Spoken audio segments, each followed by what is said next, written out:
Bueno, bueno, vamos a continuar con el módulo de ventilación mecánica. ¿Sí? Es el segundo módulo de ventilación mecánica. Me toca hablar sobre modos ventilatorios. ¿Sí? Los modos ventilatorios son las maneras en las que el respirador le va a brindar la asistencia respiratoria al paciente. ¿Sí? Y se definen por variables de control y por variables de fase. ¿Sí? Las variables de control son todos aquellos parámetros que se usan como referencia para configurar el modo en que se realiza la insuflación del pulmón. La manipula estrictamente el respirador, es estricta y precisa, es decir, se setea y el respirador hace lo que uno indica, ¿sí? Y estas pueden ser el tiempo, el volumen, el flujo o la presión, ¿sí? Es decir, nosotros podemos manejar estas 4 variables. Las variables no controladas son las que son propias del paciente, es decir, ya sea de su anatomía o de su fisiología, ¿sí? Que son básicamente la elastancia y la resistencia de la vía aérea, ¿sí? La distensibilidad y la resistencia de la vía aérea, ¿sí? La distensibilidad es la capacidad que el pulmón tiene de ser distendido, es decir, de ser receptivo de aire, por decirlo de alguna manera. La resistencia es todo aquello que me impide el ingreso de flujo al pulmón, y la elastancia es la capacidad que tiene el pulmón de retraerse, es decir, la tendencia al colapso. ¿Sí? Esos son 3 conceptos que hay que saber, que es distensibilidad, elastancia y resistencia. ¿Bien? Bueno, esta es una fórmula, más o menos, que lo único que resumen, que dice que la presión de apertura de la vía aérea va a depender del volumen por la resistencia más el flujo, perdón, del volumen por la elastancia más el flujo por la resistencia. Es decir, que estas son las variables que predominantemente son las que van a influenciar en el gradiente de movimiento de aire al pulmón, ¿sí? Es decir, del respirador hacia el pulmón. Bueno, algo para los chicos de primero, que quizás para recordar, es que diferenciar la fisiología respiratoria de cuando respiramos fisiológicamente sin estar ventilados a cuando respiramos por estar intubados. Cuando uno respira, respira a través de una presión negativa, ¿sí? Uno lo que hace es controlar el diafragma, modifica los diámetros antropométricos del tórax. Esto genera una diferencia de presión, genera presión negativa, y uno como que aspira o chupa aire de la atmósfera al generar ese gradiente de presión. Al estar conectado por un aparato ventilatorio, a un respirador, respiramos a través de una ventilación positiva. Es decir, fisiológicamente respiramos a presión negativa y por ventilación respiramos a presión positiva. Es decir, el respirador va a generar una presión positiva para generar un gradiente hacia nuestro aparato respiratorio, y eso va a implicar a que nuestro pulmón va a ser como un órgano pasivo receptivo de esa presión positiva. Entonces va a estar muy influenciado por esto que decimos acá, por la resistencia, por la elastancia que tiene el pulmón y por el flujo que uno quiera meterle al pulmón y el BT, ¿sí? Porque todo eso lo podemos, no sé cómo accionar, o sea, como positivamente lo que estamos imponiendo al pulmón, ¿sí? Bueno, el tiempo es otra de las variables que podemos medir o configurar, por decirlo de alguna manera, ¿sí? Que básicamente lo que nos sirve es, definimos la cantidad de ciclos respiratorios que nosotros queremos por minuto, ¿sí? Porque básicamente nosotros, a través de la ventilación mecánica, tenemos que asegurarnos que el paciente esté bien oxigenado y bien ventilado, ¿sí? La oxigenación la vamos a medir básicamente, o la vamos a manipular a través del volumen que le metamos al paciente, a través del flujo de aire que metamos al paciente, a través de la capacidad de difusión que le generemos al paciente, que eso va a depender de la FIO que le pongamos y de la PIP que le pongamos, porque eso va a hacer que el paciente tenga o no atelectasias, por de alguna manera, para evitar el colapso, y eso nos va a dar mayor superficie de oxigenación. Entonces podemos manejar lo que corresponde a la oxigenación y podemos manejar lo que corresponde a la ventilación, que básicamente lo que nos importa de la ventilación es la PCO2 y lo que nos importa de la oxigenación es la PO2. Entonces, a través del tiempo, nosotros vamos a manejar los parámetros que corresponden básicamente, más que nada, a la ventilación, porque como el dióxido de carbono tiene mucha capacidad de difusión, nosotros, al aumentar el volumen minuto, lo que hacemos es que se difunda mayor cantidad de dióxido de carbono por cada ciclo respiratorio, entonces podemos lavar el paciente. Y modificando las otras variables, que son las que reciben, la FIO, la PIP, etcétera, el volumen, lo que vamos a mejorar de alguna manera es la capacidad de difusión de oxígeno, o sea, mejoramos la oxigenación. Entonces podemos manejar tanto las variables que dependen de la oxigenación y las variables que van a mejorar la ventilación. El tiempo, como nosotros vamos a regular dentro del tiempo otras variables, que es la frecuencia, el tiempo inspiratorio, el tiempo expiratorio y la relación IE, que básicamente la relación IE es la relación que existe entre la inspiración y la expiración. Entonces, nosotros, al acortar o alargar nuestra frecuencia respiratoria, vamos a disminuir o no esa relación IE. Hay algunos modos y algunos respiradores que permiten elegir el tipo de IE que uno quiere, pero hay otros que simplemente con modificar la frecuencia respiratoria adecúa el IE a esa frecuencia respiratoria por minuto. Pero básicamente lo que nos permite la variable tiempo es manejar lo que es la ventilación. ¿sí? No tanto la oxigenación. La presión es otra de las variables que podemos controlar, ¿sí? Que es la medida de fuerza necesaria para vencer la impedancia del flujo. Es decir, qué fuerza tiene el respirador para poder meter un gas adentro del pulmón, ¿sí? Dentro de esta presión, ¿sí? Tenemos el micrófono abierto y está haciendo ruido, ¿sí? Dentro de esta presión, nosotros vamos a tener diferentes presiones para configurar, que una es la presión inspiratoria pico, ¿sí? La presión meseta, la presión media y la PIP. La presión inspiratoria pico es la presión que representa lo que es la vía aérea grande, la vía aérea de resistencia, la vía aérea de paso de aire, la vía aérea de flujo, ¿sí? Y va a estar influenciado básicamente por la velocidad de flujo que le pongamos y va a estar influenciado por el VT y la resistencia y la elastancia del paciente. Es decir, que esa presión pico es la presión que va a alcanzar la vía aérea al meter el VT que uno quiere meterle, ¿sí? La presión meseta es una presión en la cual cuando uno le pone una pausa inspiratoria a la inspiración, ¿sí?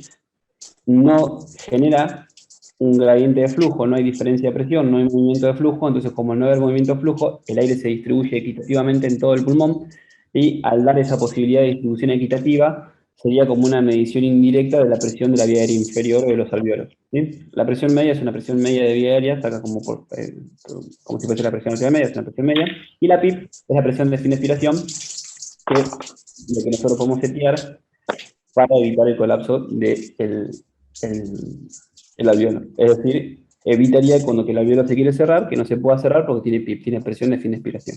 ¿Bien?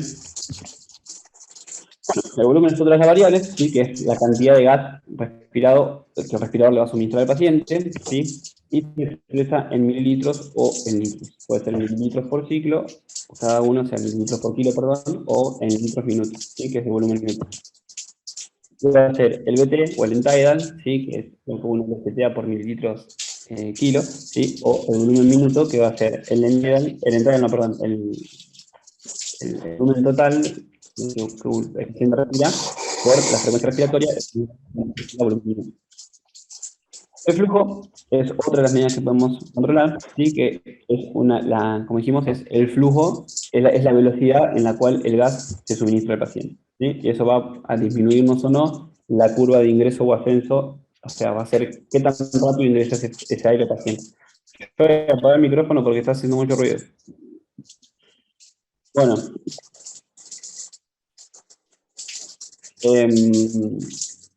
bueno, otra definición se refiere al cambio de volumen por unidad de tiempo y se expresa en litros por segundo o litros minutos. Es decir, es básicamente indica la velocidad en que ingresa el aire al pulmón, ¿sí?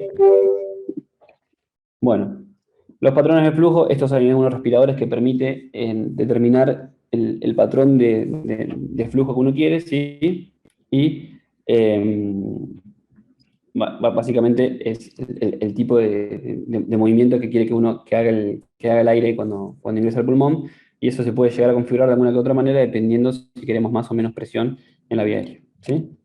Resumiendo, lo más importante que nos tenemos que acordar es que tenemos dos variables muy importantes para controlar, que son la presión, ¿sí? O el flujo, ¿sí?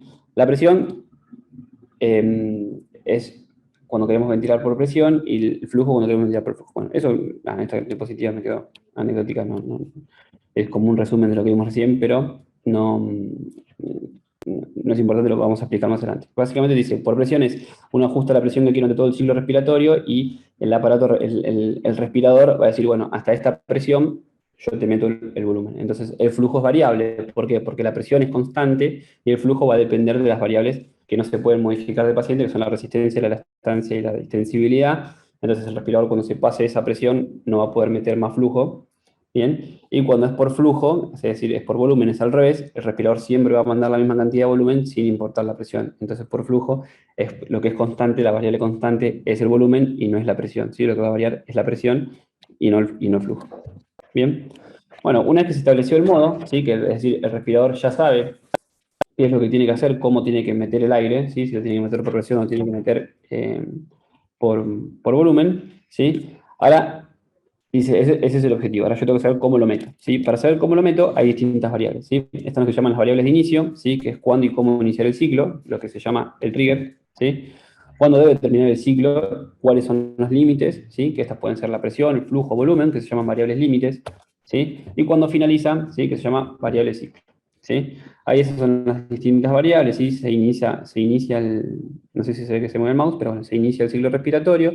Acá hay una distribución del flujo, ¿sí? Y después se expira. Hay una pausa respiratoria y se vuelve a iniciar el flujo, ¿sí? Se inspira rápidamente, se alcanza la meseta porque va disminuyendo el gradiente de presión, entonces la curva se va recostando porque al entrar más volumen hacia el pulmón, cada vez el gradiente de presión es menor, hay menos diferencia de presión, entonces se tiende a acostar hasta que se llega a un punto equitativo que se distribuyó todo el flujo y ahí comienza la expiración, ¿sí? Que esa sería la variable ciclo. Bueno, ahora vamos a ver más eso.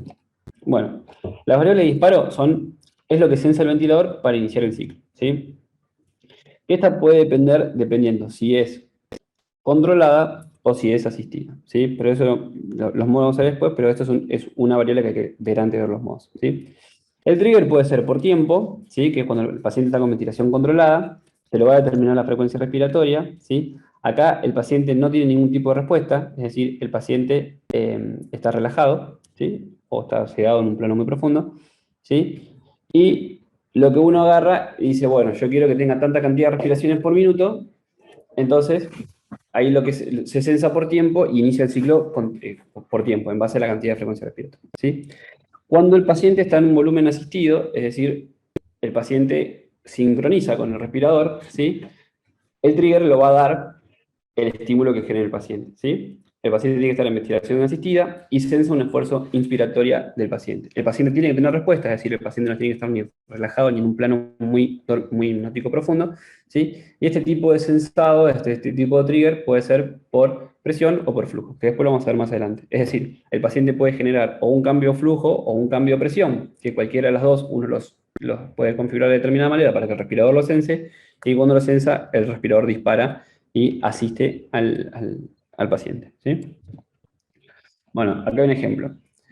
Por ejemplo, está controlado en centímetros de agua, está controlado en presión. Entonces, uno acá le configuró al paciente que cuando él genere una presión inspiratoria de determinada cantidad, generalmente menos 2 centímetros de agua, menos 3 centímetros de agua, etc., al generarse esa presión negativa, de insuflación negativa, porque dijimos que el respirador mete presión positiva, pero cuando el respirador detecta un estímulo de inspiración negativa, ese fue el paciente. Entonces uno le pone sensibilidad, es decir, uno quiere decir y dice, bueno, yo quiero que la fuerza que tenga que hacer el paciente sea tanta. Cuando el paciente genere esta fuerza o genere este estímulo, para que no haya una sincronía ventilador-respirador, ventilador-paciente, el ventilador, al censar esa presión que uno setió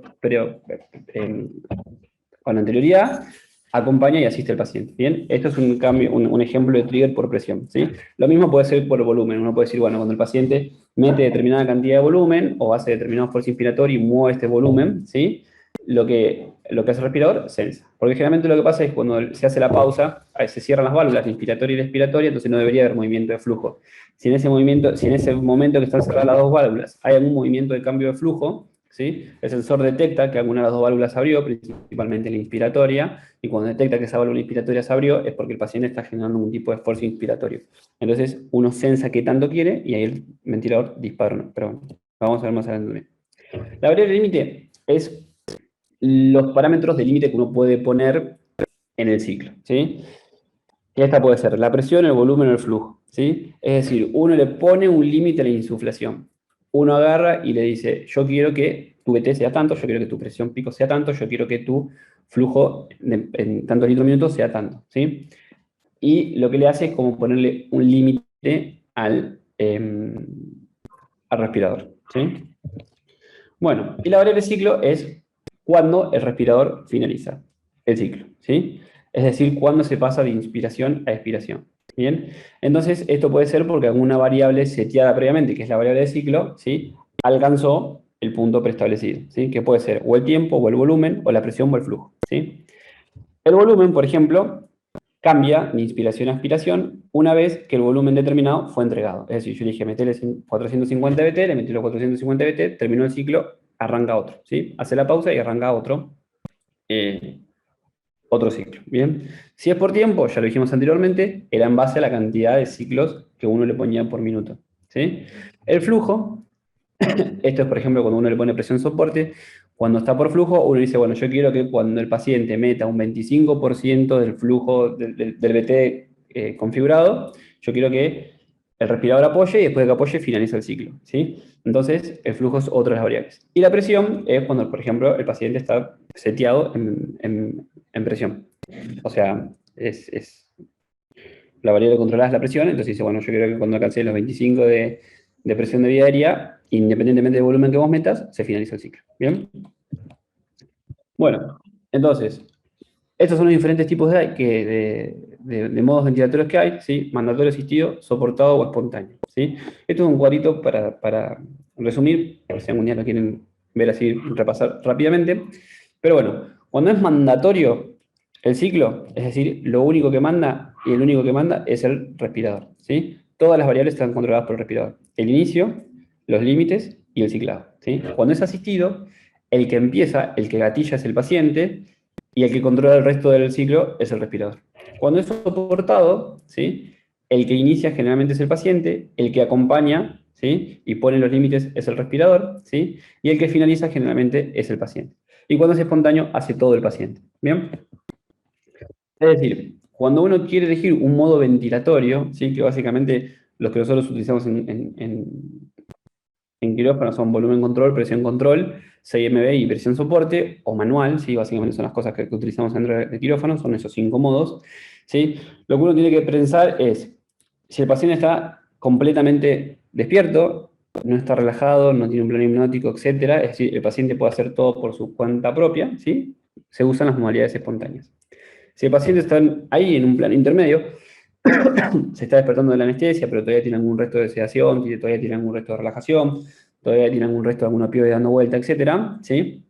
El paciente va a tener una depresión respiratoria, va a tener una bradihipopnea. Es decir, el paciente va a tener una frecuencia respiratoria baja y va a tener volúmenes muy pequeños, ¿sí? Entonces hay uno que tiene que hacer soporte, ¿sí? Se hace una asistencia controlada y soportada, es decir, el respirador va a tener algún que otro ciclo mandatorio porque él va a asistir todavía, pero es como una sincronía entre el paciente ventilado, ¿sí? O el último caso, que es generalmente lo que nos pasa a nosotros post-inducción de una anestesia general, con relajación muscular, es que el paciente no tiene ningún tipo de capacidad para generar un ciclo ventilatorio o respiratorio, entonces todo tiene que ser completamente manejado y controlado por el respirador, ¿sí? Algo que tenemos que tener presente es que uno muchas veces lo único que pregunta al paciente es cuánto pesa, ¿sí? El peso no es significativo, el peso corporal total no es significativo de la antropometría o del volumen pulmonar del paciente, ¿sí? Por eso, generalmente, la ventilación se realiza a través de lo que se llama el peso ideal, tanto en la ventilación como en algunas drogas, ¿sí? Pero la ventilación hay que tener presente que uno lo tiene que hacer a través de el peso ideal y no el peso corporal total. Porque, por ejemplo, acá tenemos un ejemplo donde dos pacientes miden exactamente lo mismo, pero el peso corporal de la derecha claramente es mayor que el peso corporal de la izquierda. Sin embargo, que sea más gordo no significa que su pulmón sea más grande que el de la izquierda. Entonces, si nosotros ventilamos al paciente de la derecha en base a su peso corporal total y no en base a su peso ideal, ¿sí? Eh, podemos generar lo que llamamos barotrauma o volutrauma, que es el famoso BILI, que es la lesión pulmonar asociada a la ventilación mecánica, ¿sí? Entonces, el peso ideal, hay toda una fórmula matemática para calcularla, suma, resta, multiplicación, etcétera, pero básicamente hay una forma rápida, rápida de hacerla que es, tiene muy poco margen de error, tendrá 5 a 10 kilos de margen de error, que es la talla del paciente menos 100 en los hombres y la talla menos 110 en las mujeres. Por ejemplo, si un paciente mide 1,80 m, le restamos 100 a 180 y nos va a quedar el peso ideal es 80 kilos. Pero si ese paciente que mide 1,80 m tiene un peso corporal total de 120 kilos, uno no setea el respirador en base a los 120 kilos, sino lo tiene que setear en base a los 80 kilos. Si uno saca la diferencia, un promedio de 7 mililitros kilo para 80 kilos, no es lo mismo que 7 mililitros kilo para 120. ¿Sí? Estamos metiendo casi el doble de volumen al paciente que tiene básicamente el mismo pulmón que el otro paciente. ¿Sí? Y así evitaríamos lo que es el volutrauma, el barotrauma, etc. ¿Sí? Bueno, básicamente estos son los modos ventilatorios que utilizamos en quirófano, que fue lo que dije recién: la ventilación controlada, la ventilación asistida controlada, compresión soporte o la ventilación mandatoria intermitente sincronizada, que son las siglas en inglés del famoso CIMB. ¿Sí? La ventilación controlada, todas las respiraciones son mandatorias, es decir, todas las inicia el respirador, porque en este caso el paciente puede estar, por ejemplo, bajo una anestesia general, entonces el paciente está con un plano de hipnosis profundo y con una relajación muscular, entonces no tiene capacidad de iniciar ningún tipo de ciclo respiratorio por su cuenta, entonces todo depende del respirador, ¿sí? Acá no respira nada el enfermo. Básicamente las características que tiene que tener, el paciente tiene que estar buen sedado, tiene que estar bien sedado o relajado para evitar las asincronías, porque las asincronías que uno generaría entre paciente-respirador, eso que uno ve como corcoviar, que en realidad una isumia está rechazando el tubo, está compitiendo, pero fisiológicamente lo que está haciendo es que está aumentando mucho la presión hidrostática al velar respecto a la presión hidrostática capilar, entonces eso puede generar un edema agudo de pulmón de causa no vascular, y simplemente somos nosotros que estamos con la sincronía del respirador, y a la vez genera barotrauma, y a la vez genera volutrauma, y bueno, etcétera, etcétera, etcétera. Entonces, cuando son variables sumamente, o sea, cuando la variable es controlada netamente por el ventilador, el paciente tiene que estar con un buen plano de hipnosis y un buen plano de relajación, ¿sí? Y la misma puede ser por volumen o por control. Acá, como es por volumen o por control, y es controlada y solamente el respirador la manda, lo que uno le dice al respirador es decir, bueno, mira, yo tengo este paciente que pesa, no sé, 70 kilos, 7 mililitros kilo, 7 por 7, 40, quiero que le mandes 490 mililitros en cada ciclo respiratorio, ¿sí? Sin importarme la presión que vos generes. Eso sí es por volumen, ¿sí? Entonces, el respirador dice, bueno, 490, 490, 490, 490, 490, no le importa la presión de la vía aérea. Él está ciego que quiere los 490, ¿sí? Cuando el paciente se ventila por presión, es al revés, ¿sí? Ahí sí puede ser por volumen o por control, no, puede ser por volumen o por presión, quedó mal, ¿sí? Eso cuando es por volumen, vamos a terminar de hablar por volumen, ¿sí? Se entrega volumen de gas programado previamente, es decir, yo quiero 490, 7 mililitros kilo, un paciente que pesa 70 kilos son 490 mililitros, ¿sí? Puede ser de 6 a 8, pero dije 7 para hacer fácil la cuenta matemática, ¿sí? Y lo único que controlo acá es el BT, yo digo, quiero tanto BT, ¿sí? El flujo inspiratorio, qué tan rápido o qué tan lento lo quiero, que eso lo que va a hacer es aplanarme o verticalizarme la curva de presión de vía aérea, porque yo quiero todo este BT, qué tan rápido lo quiero meter en la vía aérea. Si yo le pongo un flujo alto, ¿sí? Yo quiero meter todo este BT rápido, entonces yo no le voy a dar capacidad de distensibilidad a la vía aérea, ¿sí? Entonces, como no le voy a dar capacidad de distensibilidad a la vía aérea, al meterle el flujo rápido, voy a tener mucha oposición de la resistencia a la vía aérea, entonces si yo pongo un flujo alto, puedo tener resistencia en la vía aérea, puedo tener aumentada la presión en la vía aérea. Si yo le pongo un flujo intermitente, un flujo bajo, me aplana la curva y al aplanarme la curva tengo más tiempo de inspiración, ¿sí? Y me disminuye la presión, pero eso a expensas de que como son todos ciclos repetidos, si yo le disminuyo el flujo, tengo que tener en cuenta el tiempo inspiratorio, el expiratorio y demás, y eso puede traer problemas en la ventilación y la PCO2. Bueno, pues son cosas a tener en cuenta. Cuando uno cambia una variable, no es que se cambia solamente esa variable, está todo adaptado y es todo un circuito cerrado, entonces uno al cambiar una variable probablemente se modifiquen otras variables. Entonces hay que tener presentes, ¿sí? Pero bueno, por volumen en control, uno setea el BT, setea el flujo inspiratorio y setea la frecuencia respiratoria, ¿sí? Acá no me importa, o sea, sí importa fisiológicamente, médicamente y clínicamente, no importa la compliance del paciente ni la resistencia, no le importa el respirador, a nosotros sí nos importa, ¿sí? Al respirador no le importa la presión que genere, simplemente él te dice, yo te quiero meter este BT y te lo mete, ¿sí? No importa, a él no le importa si vos tenés un broncoespasmo, si tenés el tubo acodado, lo que sea, él te va a tratar de meter ese BT, ¿sí? A nosotros claramente sí nos importa, pero al respirador no, ¿bien? Estas son las curvas que se representan en el respirador cuando el paciente está en BCB, ¿sí? La curva de arriba es la curva de presión, ¿sí? La curva del medio es la curva de flujo y la curva de abajo es la curva de volumen, ¿sí? La presión, básicamente, el ciclo de dibujo arranca el ciclo inspiratorio, ¿sí? La rampa tiene esa leve tendencia de inclinarse y de caerse hacia la derecha, ¿sí? Se alcanza una presión determinada en base a ese flujo, ¿sí? Que uno lo que puede hacer acá, en los, en los, en los respiradores cuando están sentidos por BCB, es poner lo que se llama Pmax, ¿sí? Que la Pmax es la presión máxima que yo quiero que el ventilador alcance.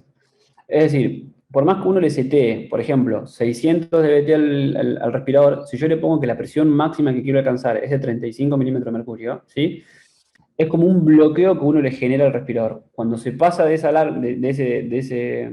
presión, generalmente suena la alarma, nos avisa y después los ciclos consecutivos va a tratar de disminuir el BT para adecuarse a esa Pmax que uno le puso, ¿sí? Que no es lo mismo que la pico. La pico es básicamente sí, es lo mismo que la pico porque en realidad es la primera parte del ciclo, ¿sí? Pero uno puede poner como un límite, uno puede setearle la Pmax, por más que no lo esté seteando por presión, ¿sí? Uno un ciclo por BCB, cuando está seteando un BCB, le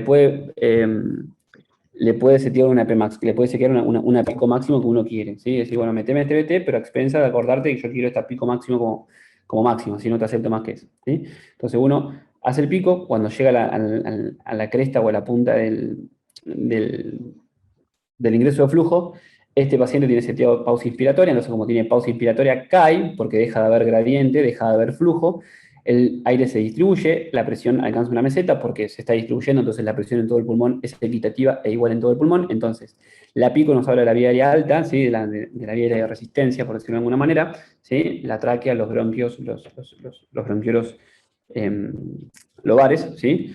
Es decir, toda la vía aérea grande, y la meseta nos habla de los bronquiolos, los arcos alveolares, etc. Nos habla de la vía aérea pequeña, ¿sí? Y una vez que termina, por la variable que uno la haya puesto como ciclo, depende por lo que esté, en este caso está seteado por volumen, así que una vez que termina es porque terminó de distribuir ese flujo, termina el ciclo inspiratorio y vuelve a su rampa, ¿sí? Es decir, se genera la expiración. Entonces, la primera parte es la inspiración, se alcanza la pico, se hace la meseta, se distribuye el aire y hace la expiración. Acá, el paciente no vuelve a cero, es decir, esta curva nunca toca la línea cero, puede tocar la curva cero, pero en este caso no toca la curva cero porque el paciente está seteado con PIP. El paciente tiene PIP. Entonces, como tiene PIP, la curva va a caer hasta la PIP. Es decir, si uno le pone 5 de PIP, la expiración va a llegar hasta alcanzar esa presión. Si el paciente tiene 10 de PIP, esta curva va a estar mucho más arriba, ¿sí? Pero no toca cero por ese sentido. La curva abajo es la curva de flujo, ¿sí? En este caso, el flujo ingresa, ¿sí? La parte de la izquierda, por así decirlo, es la rama o la parte inspiratoria de flujo, después tiene una pausa inspiratoria y la parte de abajo que es negativa es la expiración, ¿sí? La suma del área abajo de la curva de la derecha más la curva de la izquierda, más la curva de la izquierda, es la sumatoria del volumen total. Es decir, fue todo el volumen total que movió el paciente en ese ciclo respiratorio, ¿sí? En flujo, en velocidad, ¿sí? Y la curva abajo es el volumen, ¿sí? Es decir, nos va a marcar qué tanto volumen metió el paciente en base a esa presión, que básicamente va a ser el volumen que nosotros le hayamos seteado, ¿sí? Esta es una curva de flujo-tiempo, ¿sí? Que básicamente es para diferenciar que toda la parte izquierda de la curva era la parte inspiratoria y toda la curva derecha de la curva es el tiempo expiratorio. La característica que tiene esta curva es que esta curva no tiene tiempo inspiratorio, no tiene pausa inspiratoria. Entonces, esta curva, si nosotros veríamos una gráfica de presión de un paciente sin tiempo inspiratorio, se vería de esta manera, ¿sí? Se alcanzaría rápidamente la presión pico y no tenemos presión meseta, ¿sí? Entonces, el paciente no tiene pausa inspiratoria. El paciente inspira, exhala, inspira, exhala, inspira, exhala. No tiene capacidad de distribución de flujo, ¿sí? Cuando al paciente le aplicamos una pausa inspiratoria, ¿sí? Al aplicarle la pausa inspiratoria, damos la posibilidad de medir la presión meseta. En la parte izquierda abajo, la curva de flujo es distinta porque acá tenemos en el medio un tiempo de pausa, tenemos tiempo inspiratorio. Una pausa de tiempo inspiratorio. Al ponerle pausa de tiempo inspiratorio, le damos la posibilidad de distribuirse. Entonces, en la presión, en la curva de arriba, la verde de arriba, vemos cómo eso, al caer el flujo y equipararse porque no hay gradiente de diferencia de presión, nos da la posibilidad de obtener una presión media o una presión meseta, ¿sí? Que no nos la da si... me saltó un cartel que ahora pueden ver la pantalla, no sé si nos la están viendo o si la están viendo. Sí, la Sí, estamos se viendo. ve. ¿Qué se ve? Bueno, bueno, al ponerle pausa, como decía, nos da la posibilidad de poder medir la meseta, ¿sí? Acá a la derecha, ¿sí? Está dibujado un poco más esquemático, ¿bien? Como la división de la curva de presión, ¿sí? Vemos cómo se arranca la inspiración. A ver si puedo poner el sensor acá, ¿cómo se pone?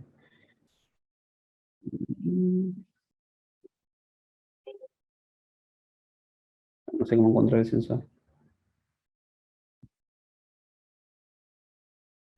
Bueno, cómo se produce la inspiración, a que se alcanza el punto amarillo. El punto amarillo es la presión pico, es decir, toda esta primera parte de la curva de presión nos indica la vía aérea alta, ¿sí? La vía aérea de resistencia.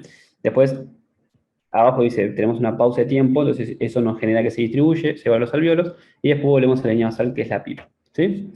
Y abajo está diferenciado lo que es expiración de lo que es inspiración. Toda la curva, al tener movimiento de flujo, todo lo que genera un tipo de diferencia de presión, es la inspiración, ¿sí? El resto es la expiración. Bueno, dividiendo un poco más la curva, ¿sí? Si uno divide la curva de presión desde la pico hasta la meseta y uno sabe que eso era la vía aérea alta, ¿sí? Si nosotros tenemos un aumento de repente, vamos y vemos que el paciente tiene mucho aumento de presión, tanto de la pico como de la meseta, y vemos el gráfico de la curva, ¿sí?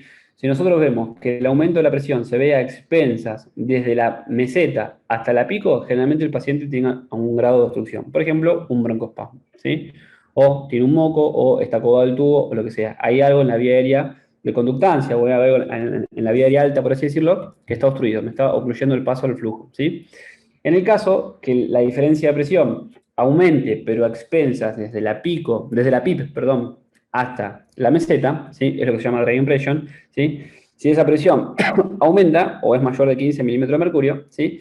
El problema está en la distensibilidad, ¿sí? El problema de distensibilidad puede ser que el paciente tenga telectasia, puede ser que el paciente haya hecho un neumotórax, puede ser que el paciente haya hecho un hemotórax, no sé, rompieron algo y hicieron un hemotórax, lo que sea. O comunicaron, no sé, rompieron el diafragma y comunicaron el neumoperitoneo que estaban haciendo y están haciendo una neumotórax por presión. Bueno, eso está alterado, ¿sí? La distensibilidad del pulmón, ¿bien? Es decir, si acá está aumentada desde la meseta hasta la pico, esto es un aumento de presión a expensas de la vía aérea alta o la conductancia. ¿Sí? Aumenta al revés, ¿sí? Aumenta la drag impression, aumenta desde la PIP hasta la meseta, ¿sí? O sea, lo que hacemos es restar la meseta sumamos, perdón, la, la meseta menos, no, la restamos la meseta menos la PIP, y si esa diferencia es mayor de 15, ¿sí? Es porque el paciente tiene algún tipo de problema de distensibilidad, ¿sí? Bueno, eso sí es por volumen control. Si el paciente se ventila por presión control, ¿sí? Lo que le importa es la presión que uno le setea de antemano. Es decir, el parámetro más importante que yo le voy a setear es la presión. Yo le voy a decir, bueno, yo no quiero que te pases de los 30 milímetros de mercurio, por ejemplo, ¿sí? Y esto va a estar completamente influenciado por todo lo que al paciente le pueda aumentar o disminuir la presión en su vía aérea. Es decir, si alguien está aplicando un neumoperitoneo, ¿sí? Eso nos va a generar un aumento de la presión externa hacia la vía aérea, ¿sí? Y eso va a hacer que nuestro VT disminuya. Si el paciente tiene disminuida la lactancia, tiene aumentada la presión para generar la distensibilidad, entonces el paciente va a disminuir el VT. Si el paciente tiene un patrón obstructivo, tiene un broncoespasmo, va a tener un aumento de la presión por otra causa y eso le va a disminuir el VT. Entonces, cuando uno le mete presión control, lo que es muy variable es el VT. Entonces, cuando uno está ventilando por presión control, hay que estar ventilando, hay que tener cuidado y estar atento al paciente, porque capaz que uno dice, ah, bueno, lo tengo seteado con 25 de pico, o 22 de pico, o 23 de pico, o 20, y el paciente me va a meter 400 mililitros. Y capaz que, no sé, se apoyó el cirujano en el tórax porque está apoyando, y cuando te querés fijar y fijate, el paciente te está metiendo 100 de VT. Entonces, cuando uno ventila por presión, hay que estar muy presente a qué tanto VT te mete el paciente en los ciclos, ¿sí? De alguna manera u otra hay que estarle más encima al paciente que si uno lo ventila por volumen control, ¿sí? Pero bueno, quizás a veces es necesario cuando uno quiere tener cuidado con las presiones adentro de la vía aérea, ¿sí? Acá las variables que uno modifica o que tiene en cuenta o que puede modificar el respirador son la presión inspiratoria, el tiempo que le da la inspiración y la frecuencia respiratoria, ¿sí? Y las variables que van a ser derivadas o que no son controladas, o las variables que van a depender de otros factores, son el volumen que va a meter el paciente y el flujo, por lo que acabo de explicar, ¿sí? Bueno, acá lo que pasa es que se mantiene la presión, aunque cambie la compliance o la resistencia. Bueno, fue lo que expliqué recién. ¿Sí? Esta es una curva de presión, o sea, cuando el paciente está ventilado por presión control, que es básicamente lo mismo, pero visto al revés. O sea, las curvas son iguales, ¿sí? Y lo que uno modifica o no es si acá, por ejemplo, le agregó pausa inspiratoria o no, y si no son ciclos eh, rectangulares cuadrados, parecen como cuadrados, pero básicamente es lo mismo, o sea, refleja una curva de presión y a expensas de esa curva de presión se va a modificar el volumen y el flujo. Pero acá es mucho más variable, no es tan constante como la otra, que era algo mucho más constante, ¿sí? Valga la redundancia, ¿sí? Acá el flujo va a variar y es sumamente distinto. Ven que todos los ciclos de volumen son todos distintos. De repente uno le puede disminuir o aumentar el tiempo inspiratorio o expiratorio, la frecuencia, etc. Y como es tan variable la presión que se genera en la vía aérea, el volumen o el VT cambia continuamente ciclo a ciclo, ¿sí? Bueno, esas son las dos maneras de ventilar al paciente cuando el paciente está completamente inconsciente, es decir, cuando depende netamente del respirar, ¿sí? Las respiraciones, las ventilaciones asistocontroladas, ¿sí? Acá lo que pasa es que tiene que haber una sincronía entre el paciente y el ventilador. ¿Por qué? Porque acá el paciente está como de alguna que otra manera tratando de empezar a volver a respirar por su cuenta. Para nosotros, el paciente se está empezando a despertar. Para el paciente de UTI, quizás es un paciente de 20 días de evolución que está intubado, o 15 días, no, 20 días no está intubado, pero bueno, 10 días que está intubado y que lo quiere empezar a extubar y que de repente se va despertando de a poquito, tiene mucha analgesia, puede estar un poco miopático, etc. Entonces va a empezar a tirar una que otra respiración catando. Para nosotros es más fácil porque nosotros se metabolizan la droga y el paciente se despierta, básicamente. Y ahí hay modos para sincronizar ventilación paciente, ¿sí? Entonces, acá lo que pasa es el paciente genera un estímulo que el ventilador lo sensa y lo ayuda, ¿sí? Si el esfuerzo no lo detecta por un periodo de tiempo predeterminado, el respirador empieza a respirar por su cuenta. Es decir, yo te ayudo si detecto que vos querés empezar a respirar, pero si yo no te detecto que vos quieras empezar a respirar, yo sigo mandándote, ¿sí? Bueno, acá lo que hace es sincronizar el esfuerzo inspiratorio del paciente con el inicio del ciclo, ¿sí? Y las respiraciones pueden ser mandatorias o asistivas. Es decir, si detecto que respirar, te ayudo, si detecto que no respirar, no te ayudo. ¿Bien? Acá lo que se puede programar es lo que vimos al principio, que es el trigger. Es decir, bueno, yo le digo al respirador, ayúdalo cuando. O cuando mueve un flujo determinado o cuando genera una presión determinada. ¿Bien? Cuando es por volumen, ¿sí? Uno le dice al respirador, bueno, cuando el paciente mueve determinado BT, vos lo ayudás.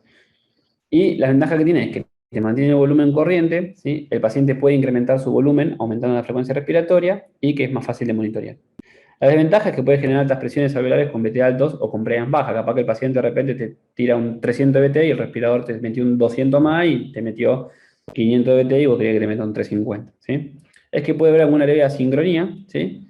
Es que te genera alcalosis respiratoria porque va a respirar el paciente y a veces te va a respirar el respirador. Y te puede generar autopip en base a la cantidad de ciclos que vos le programes el respirador para que asista. Generalmente recomiendan o dicen que hay que ponerle como poca frecuencia al asisto controlado para que el respirador no mande ciclos de más y no genere autopip. Cuando están por presión, ¿sí? El control de la presión limita el riesgo de la lesión, puede reclutar los alveolos colapsados y mejora la distribución de los gases. Y satisface mejor la demanda elevada del flujo del paciente. Las desventajas es que los volúmenes tidal varían cuando cambian las compliance y la resistencia del esfuerzo inspiratorio, y con el tiempo inspiratorio prolongado, el paciente puede requerir una sedación o también puede desarrollar autopip, por eso mismo que dice. Bueno, la ventilación soporte, ¿sí? Lo que hace es, uno le preestablece una presión al respirador, ¿sí? Y lo que hace es ayudar al paciente. Es decir, el paciente gatilla y genera una presión determinada, y cuando el paciente gatilla y genera esa presión, el respirador se suma a esa respiración. Es decir, no es que van por separado. El respirador espera a generar una presión de soporte al paciente. La CMB lo que hace es, bueno, a diferencia, pero después la vemos. La presión soporte lo que hace es, el paciente gatilla una determinada presión que uno determina, ¿sí? Y cuando la gatilla, el respirador le genera soporte. Se suma a ese ciclo respiratorio, no tira ciclos por sí solo. Si el paciente gatilla, el respirador gatilla conjuntamente con él. ¿Bien? Se programa la presión de soporte que uno quiere y la sensibilidad del trigger. Que la sensibilidad generalmente puede ser, como dijimos hoy, por volumen o por flujo. Por volumen o por presión. ¿Sí? El paciente respira espontáneamente y con cada esfuerzo inspiratoria, es decir, cada vez que detecta un flujo negativo el respirador le genera una presión positiva prefijada que uno le asigna para alcanzar un BT determinado que uno quiere. ¿Sí?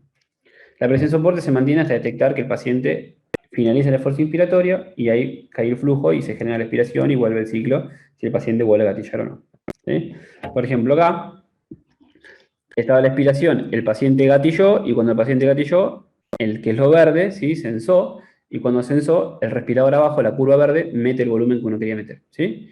Entonces, estaba expirando y cuando sensó que la curva verde empezó a subir, dijo, bueno, acá el paciente está metiendo un esfuerzo, con semejante poquita cambio de presión, el volumen le metió toda la curva de BT que se ve abajo. ¿Sí? Entonces, lo que hace el presión soporte, dice, bueno, cuando el paciente gatilla, yo lo ayudo. ¿Bien? Por eso se llama presión soporte. Le generamos una presión de soporte a la presión que genera el paciente. Una presión positiva de soporte para que entre más volumen que esa pequeña presión que está generando el paciente. ¿Sí?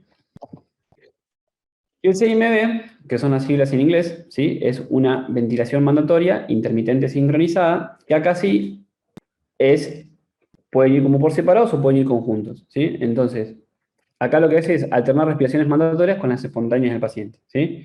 Entonces, el paciente respira, perfecto, lo dejo respirar. El paciente no respira, yo le mando, ¿sí? Eso va a depender en base, de vuelta, al trigger que nosotros le pongamos, ¿sí? Y va a depender de la frecuencia que le seteemos al CMB, ¿sí? Es decir, nosotros podemos setearle qué tantas veces por minuto queremos que ayude al paciente o no. ¿Bien? El ventilador sincroniza las respiraciones mandatorias con los esfuerzos inspiratorios del paciente para no interferir con las respiraciones espontáneas, ¿sí? Se ajusta el trigger, el volumen que uno le quiere meter y la frecuencia de la cantidad de veces que uno quiere que lo ayude. Bien, disminuís el riesgo de barotrauma durante las respiraciones espontáneas, te baja la presión en la vía aérea y la intratorácica, ¿sí? Y bueno, aumenta el retorno venoso, bueno, todo lo que mejoraría la ventilación, lo noto la ventilación mecánica, ¿sí? Y acá, bueno, acá se ve una curva que el paciente mete una respiración espontánea, ¿sí? Y posterior a la respiración espontánea, el ventilador lo asiste, ¿sí? Otra vez hay una pausa, se genera una depresión negativa, esta depresión negativa, el ventilador la sensa y como la sensa dice, te ayudo, ¿sí? Pero es intermitente, ¿sí? No es como el soporte que está conjuntamente en el mismo ciclo que el paciente ventila. Es intermitente, dice, bueno, el paciente quiso respirar, yo lo ayudo. El paciente quiso respirar, yo lo ayudo, pero le da un lapso de tiempo a ver si el paciente arranca. El soporte se le suma al ciclo, ¿sí? Esa es la diferencia.